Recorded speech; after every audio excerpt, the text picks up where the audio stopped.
The Raiders got busy signing most of their 2024 draft class, plus Tom Telesco was on a media tour on Thursday. That plus a whole lot more comes up on Friday's edition of the Locked On Raiders podcast for May 10th, 2024.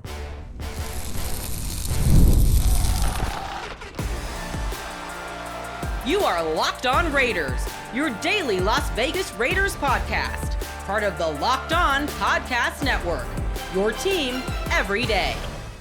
And welcome in, Raider Nation, to another edition of the Locked On Raiders podcast. Thanks so much for making the show your first listen of the day. Make sure you subscribe or follow for free on YouTube or wherever you get your podcasts. To get the latest edition of the show as soon as it becomes available, as always, if you're giving us a look on YouTube, you know we appreciate you and my man Ari. Without Raider Nation, the YouTube page wouldn't matter. Without Ari, the YouTube page wouldn't exist. So big ups to Ari, at Ari Produces on Twitter. And of course, Raider Nation, big ups to you. We definitely appreciate you. The show continues to grow in a major way. You can hit me up on Twitter as well, at your boy Q254. You know, we got the Locked On Raider podcast voicemail line at 707-654-4693. No calls or texts coming up. In segment number 3 of today's show, we have Jesse Kurtz. Had an opportunity to catch up with him on my radio show on Thursday. He's the lead anchor for the Mountain West Conference and also Air Force play-by-play voice, talking all things Trey Taylor, the 7th-round pick from Air Force, a guy that many are saying could be the steal of the draft, steal for the Raiders, and there's a couple of guys that kind of qualify for that, but had a really good conversation. I think you'll be intrigued by what he has to say about Trey Taylor. So you'll hear that coming up in segment number 3 of today's Locked On Raiders podcast. Segment number 2, Raiders GM Tom Telesco was on a media tour. Heard him on NFL Network. Saw that he was on ESPN Radio. Saw him all over the place on a Thursday. So getting a little bit of, out in front of things. And like I said, doing a little bit of a media tour. Well, he took a stop on my friend Ian Fitzsimmons from Amber and Ian on ESPN Radio's show. And Ian hit me up and was like, Q, just had 10, 15 minutes of great stuff with GM Tom Telesco. I'm going to email it to you. So I got the audio and got some really good sound bites from it. You'll hear that coming up in segment number 2 of today's Locked On Raiders podcast. Here in segment number 1, news and notes of the day. And we'll go ahead and jump right into it. And I think the biggest news was on Thursday, the Raiders got busy. They signed 6 of their 8 draft picks. And, of course, today at the Intermountain Health Performance Center, Raiders rookie minicamp gets underway, gets started. So not a big surprise that they were trying to get everybody under contract, and they'll probably get them under contract before the camp actually gets started. We'll hear from Antonio Pierce coming up at 10 o'clock this morning Pacific time, and Raider Nation Radio 920 will actually stream that live so you can hear it live on the radio if you want to check it out. But they did get 6 of the 8 players that they selected under contract, starting off with Brock Bowers, another first-round pick out of Georgia. The Raiders signed first-round pick Brock Bowers to a fully guaranteed 4-year deal worth $18.1 million. He gets $10 million by way of a signing bonus and a 5th-year team option. So he's the only player that I actually have the financials on, but not bad for the number 13 overall pick, right? $18 million fully guaranteed with a $10 million signing bonus. Sign on the dotted line, get that contract done, and boom, direct deposit into your account, $10 million. Not bad.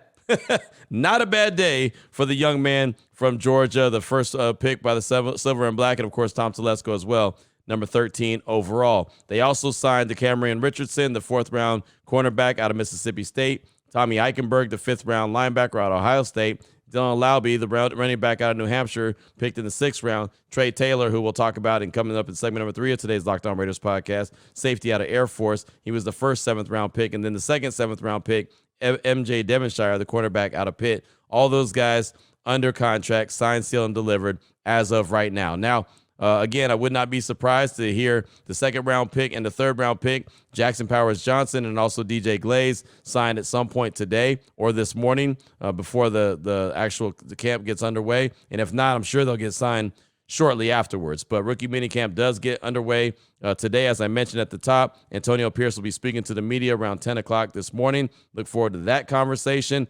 Practice will be open to the media from 11:20 a.m. to about 12:20 p.m. And then at 12:20 p.m., select draft picks available at the podium near the outdoor practice field. So look forward to being able to talk to a few of the players. Don't know which ones are going to be made available, but we do know we'll get some for sure. So that's what we'll be doing at the Intermountain Health Performance Center this morning and later on this afternoon, leading into my radio show on Raider Nation Radio 920 a little bit later this afternoon. So I'm looking forward to that.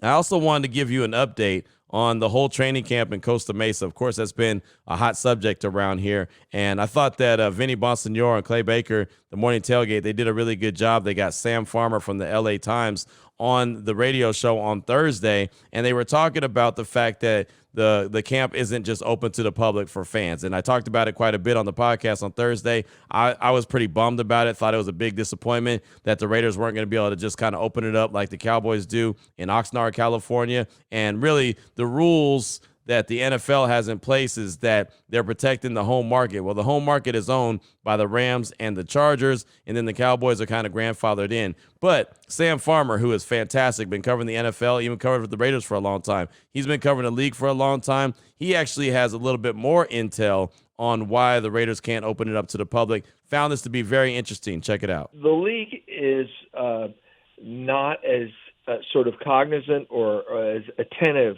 to home markets in training camps as it is during the season.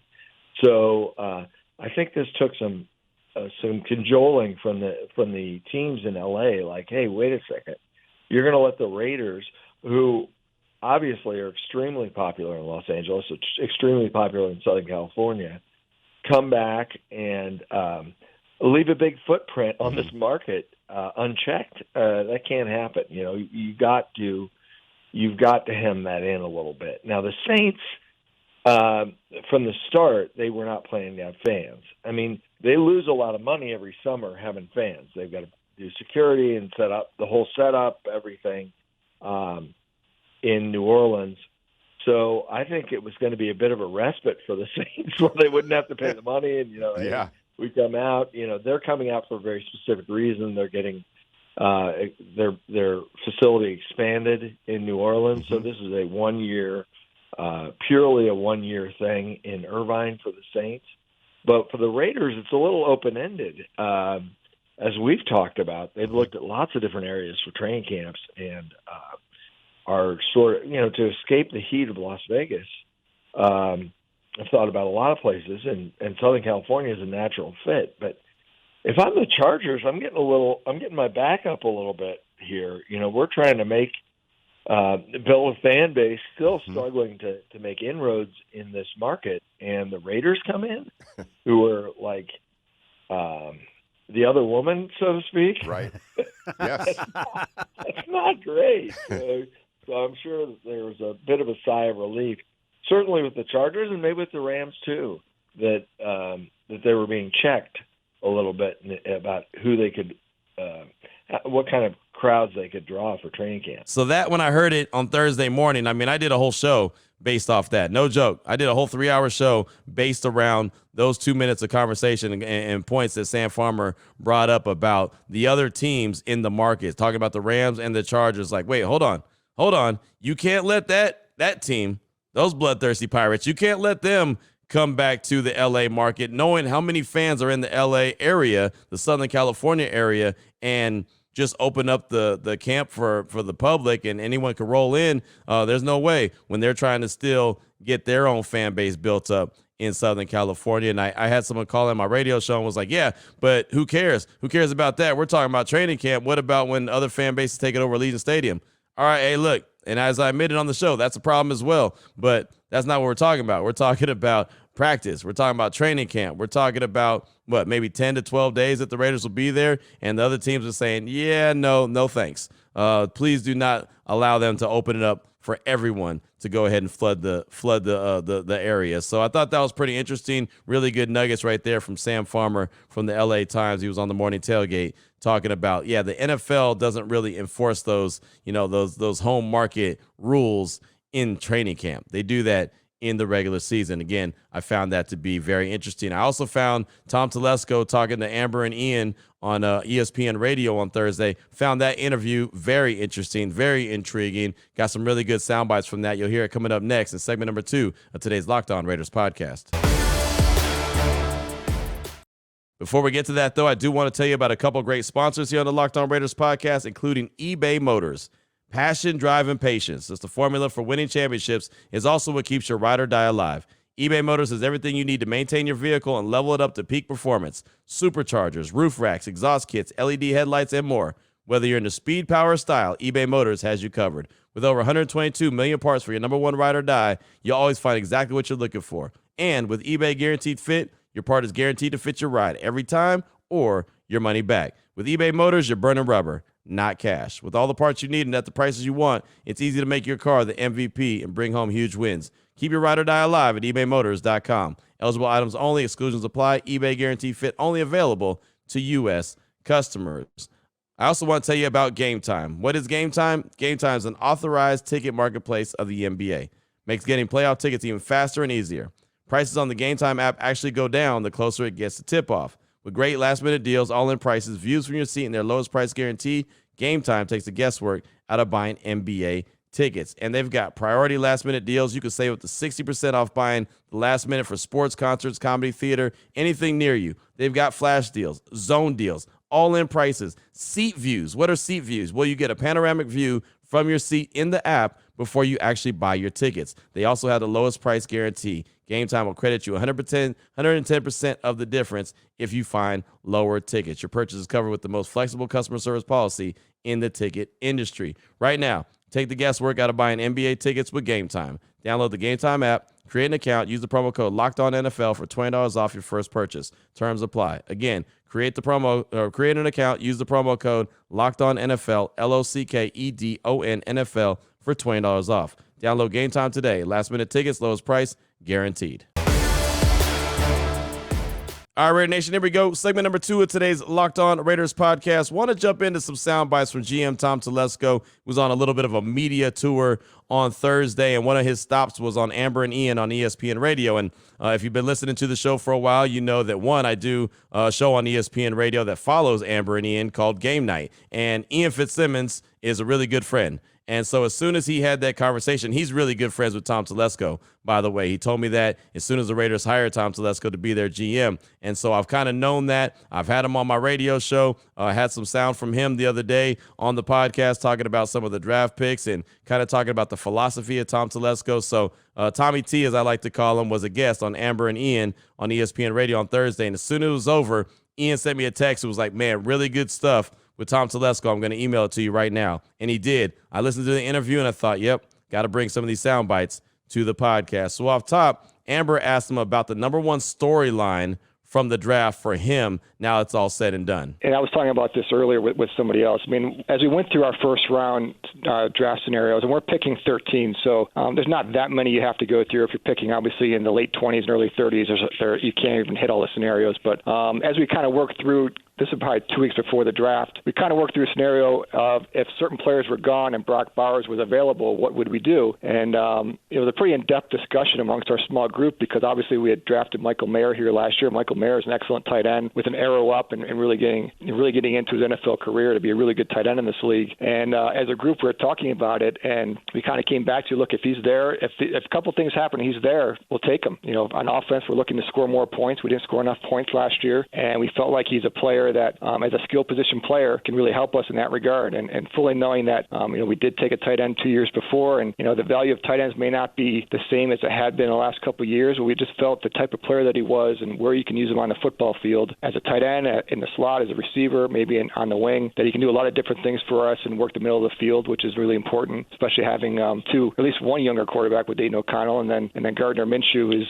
still has a lot of good football in front of him. So we went through that process, and then lo and behold, on draft day, that's kind of how it played out. The quarterbacks went really early. A couple other players went early, and we were sitting there with Brock Bowers, so we're excited to take him there. So there you go, a pretty lengthy detail on the process that they went through for the past couple of weeks leading into the draft, and actually put them in the situation where Brock Bowers might be available for them at 13, which he ultimately was, and they did not hesitate to pull the trigger on selecting him at number 13. And that starts to kind of downplay that coin flip conversation that Terrion Arnold had. Also, Antonio Pierce talked to Ryan Clark, and Ryan Clark said that there was never a coin toss. There was never a phone call. They had no doubt that Brock Bowers was going to be their pick. Once the quarterbacks that they wanted were already off the board, it was going to be Brock Bowers. There was no doubt about that. So, of course, Tommy T has to be asked about the Terrion Arnold coin toss comment. So here's Ian asking the question, and here's Tom Telesco with the response. All right, so when you saw Terrion Arnold say it came down to a coin flip that he was told, your reaction was? That I typically use a magic 8-ball in that situation rather than a coin is my first thought. But yeah, that was pretty interesting. considering I just told you the story that we had gone through that scenario 2 weeks before. Right. So I don't know where that came from. It sounds like tongue-in-cheek, right? Where maybe Antonio Pierce calls him and says, "Hey, man, it came down to a coin flip." Like not being literal, but he took it literally. I mean, that's the way I took it. I'll tell you what, that would be great draft day TV from one of the NFL Network cameras or ESPN cameras if you saw me in the draft room flipping a coin in the air to pick a player. Holy cow. That would be great. I wonder what the hit rate on that would be. If you just flipped coins every time instead. Well, I mean, heck, you never know. You ask a lot of people, they're going to say that coin's smarter than I am anyway. So, but look, if you look at it, the hit rate in the first round's like 48 to 50%. So maybe the coin is smarter than we are. So Tom Telesco right there having a little bit of fun with it, talking about maybe I should flip the coin, right? Maybe some people think that I do flip a coin. Maybe it has a better hit rate than what we've got going on. Clearly, he's not saying that there was any kind of phone call to Terrion Arnold. I don't know why he would make that up. I don't know who the coach would be that would give him a call. And again, not necessarily say it was a coin toss, even though that's got a ton of headlines, but more of like it was really close down to the wire. There was conversations back and forth. And so with that conversations back and forth, Amber asked about disagreements in the draft room. Like maybe there was a situation where it was Brock Bowers, Terrion Arnold, Quinyon Mitchell, Terrion Arnold, Brock Bowers, Fuaga, whatever the case may be. Maybe they did have a little bit of back and forth as far as disagreements go. So she asked, are there some real disagreements in the draft room on draft day? There definitely is. Now, not necessarily on draft day, but in the process leading up to it, in the meetings that we have, there definitely is. And it actually would be kind of odd if there wasn't, because we're evaluating players, and in the end, they're just all opinions and very subjective when we talk about the players and what they can do for our football team. So you put enough football people in a room, you're going to have some people with different opinions and different thoughts, and that's why we have meetings and we discuss things. And then fully knowing at the end, even every player we draft, there may not be every single person that's 100% on that, but we do know that when we leave the draft room, once they're ours, and we're all in on that decision. But you do need some, if you want to call it disagreements, but you need some disagreements, some different perspectives to make these decisions. We'll kind of weigh in the objective data on that too, and that's always part of the process. But that's natural when you're making decisions on probably hiring people in all sorts of businesses, but certainly in football and in sports. And it's my job to kind of take all that information in and then try and make a good educated decision on what player do we think has the best odds of being successful for us. And that's kind of how it goes. You've been in this business a long time. How often do you hear about it later? Like from the scout that you had the argument with, and then you take the guy and the scout ends up being right. The guy is a big hit. Like, who does that scout come back? Like, I told you so. I told you so. All the time. Yep. Oh yeah. That's a big part of scouting right there. And even say maybe a player that, hey, we didn't see as well, and he goes somewhere else and plays really well. And it's all part of it. There's just no way you're going to be right all the time on every player. It's impossible. So I thought that was a good answer, an intriguing answer, because it's not really that there is disagreements on draft day, but there's plenty of disagreements in the draft room leading up to that. And the reason why I really wanted to play that soundbite is because there was the reports of, Antonio Pierce and Tom Telesco aren't on the same page. Well, they're not supposed to be. Right. I mean, and I don't say that in a disrespectful way. Obviously it's disagreements, but for a reason. So if AP is, saying, hey, this is what we need to do, and Tom Telesco is like, no, this is what we need to do, and maybe Champ Kelly's saying, well, this is who I think really makes more sense. It's good to have those disagreements. That's healthy. But when you are all said and done, when the board is set and you get there on draft day and you're in the room and you're on the clock, that's when you can't afford to have disagreements and go back and forth. So you got to have those all hashed out before the draft. And clearly it sounds like that's exactly what they did. Again, just giving you a few little sound bites from Tom Telesco as he was a guest on Amber and Ian on ESPN Radio on Thursday. And so Ian asked him about the best player available versus the need. And that's something that we always talk about. I remember Paul Gutierrez asked Tom Telesco about that as well. But Ian said, hey, what is your thoughts, best player available versus the need, especially being in a division with the back-to-back Super Bowl champs, the Kansas City Chiefs? It's something you do have to weigh, but we have to remind ourselves here that, a need we may have today, it may not be a need in August, it may not be a need in November, or there may be a position on the football team we don't feel is a need right now, and all of a sudden by September it's a need. And the example I've used is my first draft with the Chargers, the San Diego Chargers. That team we felt felt like of all the positions, we felt like our strongest position group was wide receiver. And we're in the third round of the draft, and Keenan Allen's card is up on the board just staring at us. And we didn't really have a need there. But we're like, look, he's too good to pass. Like, we just need to take him, even though he may have to redshirt it this year. He may not even dress this year, his first year. And then, we get to OTAs, and one of our veteran receivers gets hurt for the season. The season starts, and one other receiver didn't perform the way we thought he'd perform. And then another receiver got hurt, and Keenan jumps in there, and I don't know, week 2 or 3 or 4, and ends up being Rookie of the Year. So, when we're drafting these players, we're really drafting for the next 4 or 5 years down the road, not necessarily to fill a need by Labor Day of this year. So that's what you have to kind of keep in the back of your mind. Now, if there's an immediate need that you have, and there's a really talented player that and those kind of cross, and that's perfect. Then we'll take that player. But, we try and get the best player we can in each round, without trying to hit the specific need. Because like I just said, needs just change so often in this league. It's unpredictable. So that's been the philosophy. So again, the same story that he's been telling since day one about Keenan Allen, right? Again, and the reason why when Brock Bowers was selected number 13 overall in the draft, I shouldn't have been shocked. I shouldn't have been surprised. I should have actually known that there was a chance that could happen. And it was, shame on my part that I didn't see that coming. Didn't preview it, never mentioned it, didn't see him on the radar for the Raiders at all. Never once thought about Brock Bowers. I have no problem admitting that I never thought about him being in play for the Raiders at 13, but he clearly was. And again, when he talks about and tells the story, and it's like the third or fourth time he's told the story of Keenan Allen, that again makes all the sense in the world, and it kind of it shows its face when you know that they went and made that pick for Brock Bowers. The final soundbite from Tom Telesco is on Antonio Pierce and just how it's been working with him, and he was on NFL Network for this. It wasn't from Amber and Ian, but they were just asking him about AP, and obviously the players wanted to play for him. They got him now as the full-time head coach. So is there someone out there that he can kind of compare, someone that he may have worked with that is like Antonio Pierce? That's be hard. I mean, it's hard to comp Antonio Pierce with anybody if you've been around him. He just has a special ability to relate to people and lead people, whether it's with communication, motivation, education. He just has that trait, and you either have it or you don't. He has that leadership trait, and it's been fun working with him. And, he's coached at the high school level, the college level, the pro level. He knows how to connect with athletes. Obviously he was a high-level player himself in the NFL, and he's had to earn everything he's ever had to get in the game of football. So it's been really fun working with him. He does not carry himself like a first-time head coach at all. He has a really big picture view of the football team and our future and a vision of what he wants to be on offense, defense, and special teams. And it's been great working with him. It's been a great relationship so far. So there's Tom Telesco. He was on NFL Network there talking about Antonio Pierce, and really there's nobody like him. And that's why I think that the Raiders have a really good coach, because there's not somebody like him. He's a different dude. He fits with what I believe it takes to be a Raiders head coach. And, this is a philosophy that I believed in for a very long time, and I was very, as a matter of fact, about it. And then finally I thought, you know what, maybe I'm wrong. Maybe it needs to be someone that's outside of the mix, outside of the, mold of what a Raider head coach should be, should look like, should sound like, have a kind of demeanor about themselves. And, obviously Josh McDaniels didn't work out. And that was completely wrong. Right. And I was very willing to give him a chance because all I cared about was the Raiders winning. That obviously didn't work.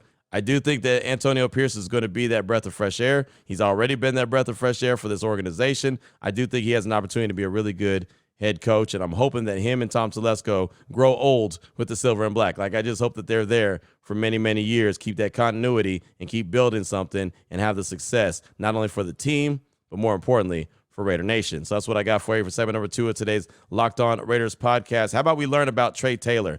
Man, a really fun conversation I had on my radio show on Thursday with Jesse Kurtz. He's the lead anchor from the Mountain West Conference, also play-by-play voice for Air Force football. Trey Taylor is from Air Force. You'll hear that conversation. Great conversation, very informative, coming up in segment number 3 of today's Locked On Raiders podcast. Before we get to that, though, I do want to tell you about a fantastic sponsor here on the Locked On Raiders podcast, which is BetterHelp. Sometimes we all need the opportunity to get something off our chest. It could be big or small, certain things that can really start to get to you. It's important to let that out, especially to someone who's unbiased on your life. So today, I got to tell you about BetterHelp, where BetterHelp can help you. If you're in that situation, if you feel like you need to get something off your chest, again, it doesn't matter the size of it, big or small, they can help you. Therapy can be different for everyone. Most of us have big problems. Some of us have some little problems that are just eating away at us, but it's still a problem, and we think that, we need to get that off our chest and talk to someone about it. So if you're thinking of starting therapy, you should give BetterHelp a try. It's entirely online. It's designed to be flexible and suited to your schedule. You can go to BetterHelp.com/LockedOn to get 10% off your first month. Check them out. BetterHelp, that's HELP.com/LockedOn. Again, if you've ever wanted to talk about something, get something off your chest with someone who's unbiased on your life, BetterHelp is the way to go. BetterHelp.com/LockedOn. Here we go, Raider Nation. Segment number 3 of today's Locked On Raiders podcast. No calls or texts today as we close out this week and head into Mother's Day weekend. I want you to get a little bit of more information on the first 7th-round pick that the Raiders had. He signed on his contract on Thursday. We'll have an opportunity to catch up with him hopefully today at the Intermountain Health Performance Center as rookie minicamp gets underway, and that's safety Trey Taylor from Air Force. I had Jesse Kurtz, the lead anchor from the Mountain West Conference. He was on my radio show on Thursday, and really good conversation about Trey. We started off talking about him being the Jim Thorpe Award winner, and if there was any surprise that the recipient came from the Mountain West Conference, and on top of that, came from Air Force.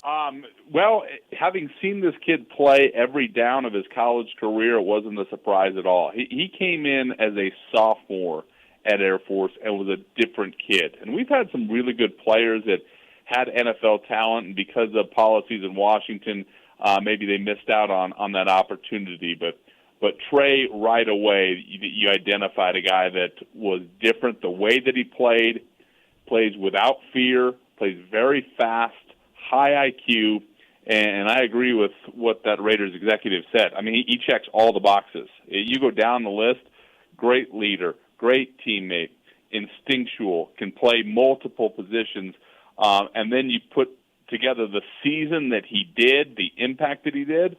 I knew that Trey Taylor was going to be in the conversation when he got to be a finalist for the Thorpe Award. Thought it might be an uphill climb, but when he won it, not surprised at all, because he is that type of a difference maker for a college football team, and that's what those awards are made for, and Trey Taylor deserved every bit of that. It's one thing to be the most athletic dude and just go out there and make a lot of plays, but to have it between the ears really tells you a lot about yourself. What did you think about just the mental capacity, which is something that I've seen is glowing reviews on Trey Taylor, that he really gets it between the ears? Well, I mean, yes, he does, and that comes from many parts of his life. It's well documented that he is the cousin of Ed Reed. His dad played college football at SMU, was his coach growing up. So he's got the bloodlines. He has the teaching. He talks to Ed Reed after every single football game, and they break down what he did well, where he can improve. And by all accounts, Ed is very, very blunt with him. And you played well, you didn't play well, here are the things you need to fix. So he's got those things. But just the instincts on the field, I mean, he was always a step ahead of a quarterback, a step ahead of a running back. He plays well in pass coverage, had multiple picks, had a pick six at San Jose State, but he loves playing in the box. He's not afraid to get up there and mix it up with guys who are bigger than him. He'll go up and make a hit. So to see him put all that together, has the physical tools, has the instinct, has the mental capacity to process the game. And then, oh, by the way, he's basically Ivy League educated. You don't graduate from the United States Air Force Academy without being a very, very smart person. You put all that in one package, and you get a special player like Trey Taylor.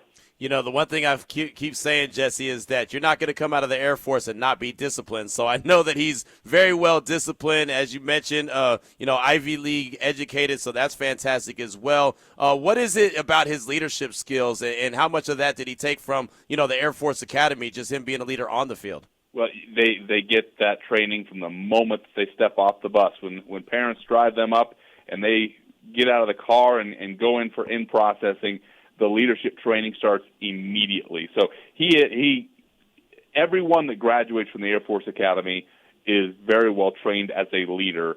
But then you put together him playing on a football field, being a captain, getting guys in the right position, being a leader with younger guys. I mean, you take that leadership training to another level. But the one thing that I see about Trey is Trey has never been above criticism or correction. He's not a guy that knows it all. He's as humble of a player as you're ever going to be around, as humble of a cadet as I've ever been around, and he has every reason to think very highly of himself. That's just not who he is, and I think that really is the mark of a great leader. He's going to go into Las Vegas. He's going to get into Raiders camp and just kind of fall in the line and figure it out. He'll step in when he needs to, but sometimes great leadership, you got to be a great follower. And he'll know he's going to be a rookie. He's going to get into his role. He's going to learn from guys who know more about football and know more about that level of football than he does, and he'll be better for it. And I can't wait to see Trey start this process all over again like he did at the Air Force Academy some 4 or 5 years ago, because the sky's the limit for this kid. He has all the tools to be great.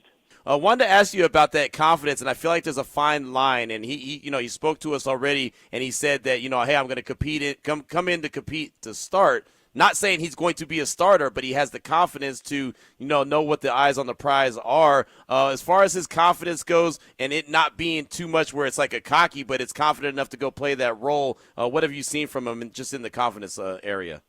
He is as confident but not cocky as anyone you're going to see. And look, if you're going to play at that level, you better think that you can play at that level, compete at that level, and succeed at that level. I spent 10 years in Denver Broncos training camps and covered that team. And the guys who believed that they belong usually are the ones that ultimately ended up belonging. And so Trey Taylor, understanding that he belongs, this is where his next step is, this is where his destiny was, he'll go in there with absolutely no fear, but with a plan, knowing that he might have to take some steps to get to that starting role. But he'll have an eye on someday, whether that be tomorrow, midseason, next year, being a starting free safety for the Las Vegas Raiders. Make no mistake about it, that's where he's pointing to. When it comes to Trey and just his kind of demeanor and who he is, on the field, where did you see the most growth? Like, what did you see him really work on the most to try to get to where he is at this point? Well, two things. He got really, really good in drop-back pass coverage, kind of playing the center field, reading quarterback's eyes and jumping routes. That led to his pick sixes that made him an all-Mountain West player. But his ability to rush the passer. And in the Air Force defense, a lot is put on defensive backs because, by and large, the defense is undersized. And that just goes with playing football at the Air Force Academy. Usually both sides of the ball are undersized, so you have to get creative in the way that you attack. And the defensive coordinator at Air Force does a tremendous job in bringing blitzes from different areas. And Trey Taylor was a big, big part of that. The last couple of years, he has a combined 9.5 tackles for loss. He got to the quarterback in very key situations and third downs with games on the line. If there was a play to be made, it was going to be Trey Taylor, and a lot of times it was plays that he made behind the line of scrimmage because he's instinctual, because he's aggressive. He just knows what he's doing out there. So if I had to pick one thing, I would say the way that he plays in the box and the way that he could get after the quarterback when that was asked of him. A lot of people are saying he very well could be the steal of the draft for the Raiders, getting him in the 7th round. Were you surprised and shocked that he was still available in round 7? He's a better player than being a 7th-round draft pick, but typically teams shy away from taking service academy kids because of the service commitment, and you get that. You understand that is an issue sometimes. Luckily for Trey and his fellow classmates, they've been grandfathered into an old policy where they're able to play right away, defer their service until their pro football career is over, whenever that may be. There was a time not too long ago that players had to serve 2 years before they could play in the NFL, and then they could serve 6 years in the reserves. So that's kind of been a ever-moving target for NFL general managers to try to keep their eye on it and keep their finger on the pulse, and that's very hard to do because that has changed multiple times in the last 10 years. So guys don't get drafted too often from the Air Force Academy, from West Point, from the Naval Academy. I think Trey's only the 10th player ever to be drafted from the Air Force Academy. If he has some success and the policy is where they could play right away, I think you'll see more players because there are really good players, really good leaders that are coming out of that program. That's an interesting nugget right there. I wonder how many, I'm assuming every team knew that he was available, but I wonder if maybe a few teams didn't know. Q, I'm telling you, I'm sure that there were some that don't because it is a ever-changing policy. It from year to year, it does change based on leadership in Washington. So there probably could have been, hey, like the kid, but do we really have a shot at getting him on our roster? I could be wrong, but I wouldn't be surprised if there have been some who did not know and didn't put the time in to know that he could play right away because there have been guys. There was a wide receiver at the Air Force Academy about 8 years ago, Jalen Robinette, 6'4", 215 pounds, could high point a ball, and they talked about him being a second or third round pick. Ended up not getting drafted because there was some flux into could he play, couldn't he play, or wasting a pick. So it wouldn't surprise me, but Trey Taylor is better than a seventh round pick, and I know he's eager to show that. Jesse Kurtz, the lead anchor for the Mountain West Conference, and also Air Force play-by-play is with us here on Raider Nation Radio 920 Unnecessary Roughness. And we're here in Vegas, so obviously we cover UNLV, Mountain West Conference football. How much do you think that maybe the Mountain West and them not getting as much respect as they probably should had to do with it as well, kind of overlooking a guy like Trey? I suppose a possibility, but Air Force was 8-0 at one time last year in the top 25. They were the team that was on a collision course to get a New Year's Six bowl game. So I think Trey got a lot of play and people knew who he was. If Air Force had continued to play the way that they did through those first 8 games and maybe, who knows, went 12-0, that's always a tall ask, played in the Mountain West Championship game, if that would have put him on an elevated platform where more people paid attention to it. But the way that he played with the type of backing that he has had with guys who have played in the NFL, I think his name was out there. It's just a matter of just giving a guy like that a shot. That's awesome. It really is. Excited about what Trey Taylor could bring to the table. We get our first look at him tomorrow when rookie minicamp opens up. So, Jesse, I got to ask, man, do you have like a little fun fact about Trey that we might not know? Oh, boy. I mean, the fun fact that has come out pretty good, obviously the Ed Reed stuff. Yeah. Well, he was going to be an acquisitions officer in Boston. He's not going to be that, at least initially here. Right. I don't have anything that is something that is real buried that not a lot of people know. Right. But I think everyone is going to be very, very excited to see. Is he going to wear number 7 out there? Are they going to get that to him? I think Trayvon Merrick just moved to number 7, so I'm not too sure what number Trey Taylor is going to be, but we'll find out tomorrow for sure. Here's a fun fact. I do believe he is married to the number 7, and I think he always wants to have 7 in his number, so 7, 17, 27, 37.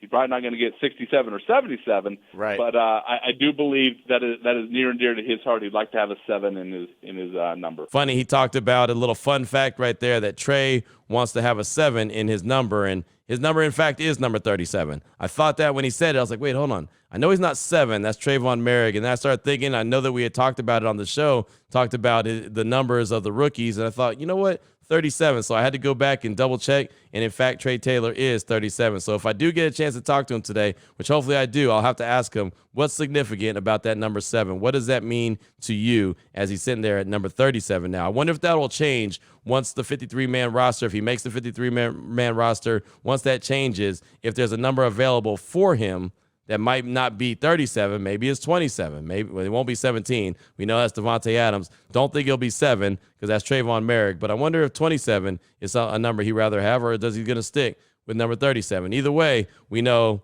from Jesse Kurtz right there that 7 is a number he wants on his jersey. But I thought that was a really informative conversation. Hopefully you enjoyed that as much as I did. Just kind of like to get to know these draft picks and what these guys could bring to the table before they actually get out there on the field. Again, rookie minicamp gets underway today, 10 a.m. Antonio Pierce will speak to the media. Depending on what time you're listening to this, it may be on the way or it may have happened already, and we get a chance at the end of practice to talk to a few of the rookies at rookie minicamp on day one. So that's it for the show. That's it for the week. Raider Nation, enjoy your weekend. Don't forget it's Mother's Day this weekend on Sunday, so make sure you treat your mothers right. Make sure you take care of them. Do what you got to do, right? Get them some flowers, take them out to dinner, pamper them a little bit, whatever you got to do. Just make it happen. Just know it's Mother's Day weekend, and, it only comes around once a year, so we definitely got to show that love. So until Monday, Raider Nation, take care of yourself, take care of your family, love on your family and your mother. Until then, as always, just win, baby.